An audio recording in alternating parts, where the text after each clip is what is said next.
দায়িত্ব রাগী মানুষটিকে শান্ত করে দেয়, দায়িত্ব শান্ত মানুষটিকে রাগী করে দেয়। দায়িত্ব হাসি খুশিতে ভরপুর থাকা চঞ্চল মনটাকে গম্ভীর করে দেয়। দায়িত্ব কিছু মানুষকে হত্যা করে দেয়, আবার এই দায়িত্বের দায়িত্ববোধই কিছু মানুষকে নতুন করে জীবন দেয়। দায়িত্ব নিয়ে বেঁচে থাকা মানুষগুলো জানে তাদের জীবনটা তাদের জন্য নয়, তাদের জীবনটা তাদের ভালোবাসার মানুষদের জন্য, তাদের জীবনটা তাদের পরিবারের জন্য, তাদের জীবনটা অন্যকে খুশি করার জন্য।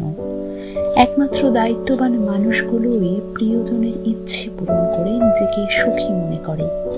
দায়িত্ববান মানুষের নিজস্ব কোনো ইচ্ছে নেই, থাকলেও তা পূরণ করার স্বপ্ন জগতেই ক্লান্ত হয়ে ঘুমিয়ে পড়ে।